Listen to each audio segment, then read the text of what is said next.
There's no feeling more intense than starting over. No. If you deleted your homework the day before it was due, as I have, or if you left your wallet at home and you have to go back after spending an hour in the commute. If you won some money at the casino and then put all your winnings on red but it came up black. If you got your best shirt dry cleaned before a wedding and then immediately dropped food on it. If you won an argument with a friend and then later discovered that they just returned to their original view. Starting over is harder than starting up. If you're not ready for that, like if you've already had a bad day, then what you're about to go through might be too much. Feel free to go away and come back. I'll be here. Alright, thanks for coming with me on this trip. I'll understand if you have to take a break at any point. Just find a safe place to stop and quit the game. And don't worry, I'll save your progress, always. Even your mistakes. This game is a homage to a free game that came out in 2002 titled Sexy Hiking. The author of that game was Jazzo, a mysterious Czech designer who was known at the time as the father of B games. And B games are rough assemblages of found objects.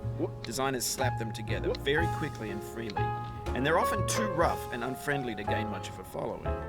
They're built more for the joy of building them than as polished products. In a certain way, Sexy Hiking is the perfect embodiment of a B game. It's built almost entirely out of found and recycled parts, and it's one of the most unusual and unfriendly games of its time.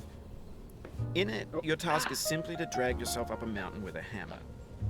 And that act of climbing, in the digital world or in real life, has certain essential properties that give the game its flavor. No amount of forward progress is guaranteed. Some cliffs are too sheer or too slippery. And the player is constantly, unremittingly in danger of falling and losing everything. Anyway, when you start Sexy Hiking, you're standing next to this dead tree that blocks the way to the entire rest of the game.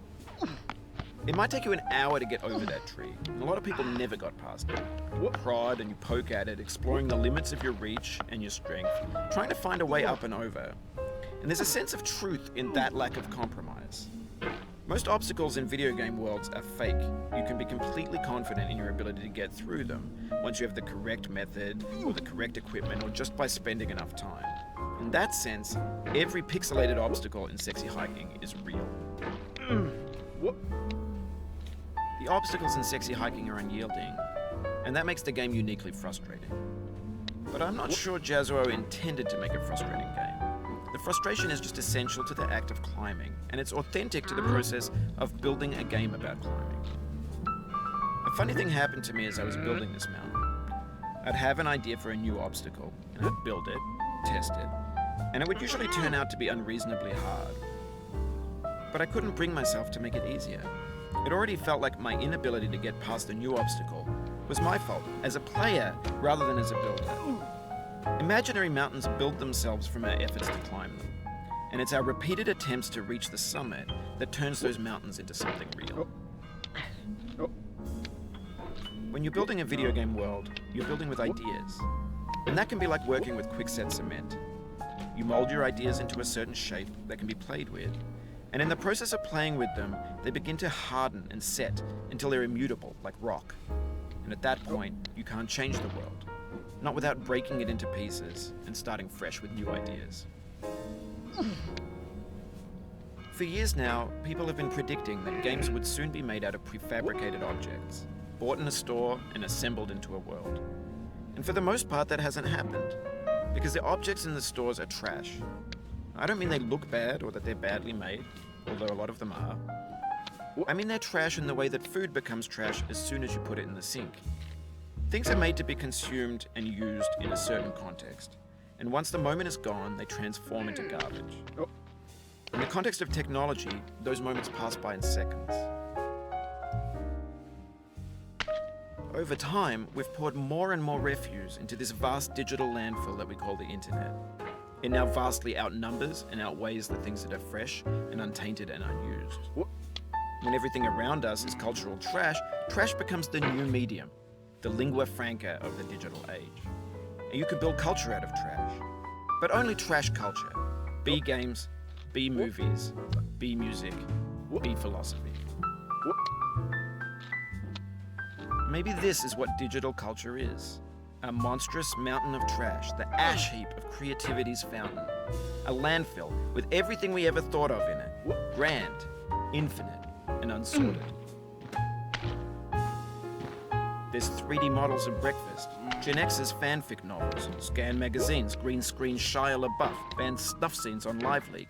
Facebook's got lifelike bots with unbranded adverts and candid shots of Kanye and Taylor Swift mashups, car crash epic failed GIFs, Russian dashcam vids, discussions of McRibs, discarded, forgotten, unrecycled, muddled, rotten, untitled.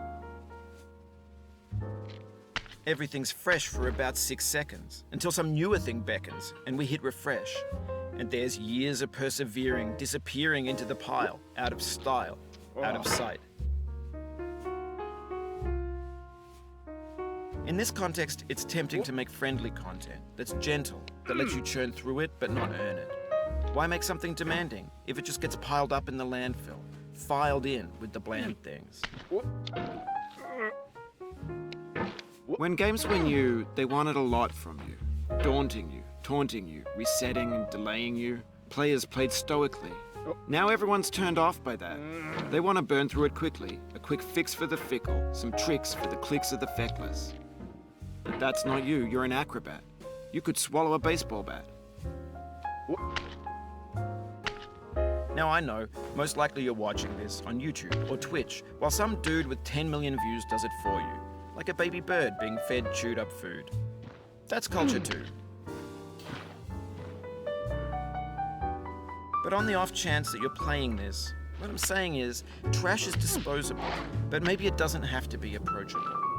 What's the feeling like? Are you stressed? I guess you don't hate it if you got this far. Feeling frustrated? It's underrated. An orange is sweet, juicy fruit, locked inside a bitter peel. That's not how I feel about a challenge. I only want the bitterness. It's coffee. It's grapefruit. It's licorice. It feels like we're closer now. Composer and climber, designer and user. You could have refused, but you didn't. There was something in you that was hidden, that chose to continue. It means a lot to me that you've come this far, endured this much. Every wisecrack, every insensitivity, every setback you've forgiven me is a kingly gift that you've given me. We have the same taste, you and I. It's not ambition, it's ambition's opposite. An obdurate mission to taste defeat. You'll feel bad if you win, so I put this snake in for you. Have you thought about who you are in this? Are you the man in the pot, Diogenes? Are you his hand? Are you the top of his hammer? I think not. Where your hand moves, the hammer may not follow, nor the man, nor the man's hand. In this you're his will, his intent, the embodied resolve in his uphill ascent.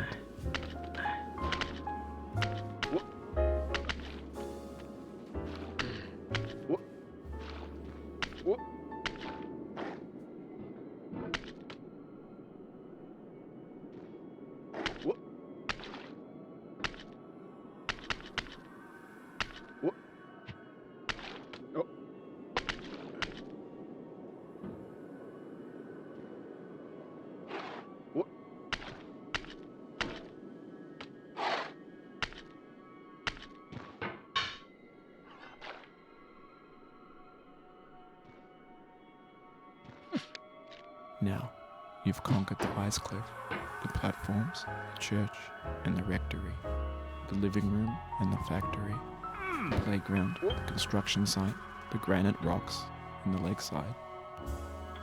You've learned to hike. There's no way left to go but up, and in a moment I'll shut up. But let me say, I'm glad you came.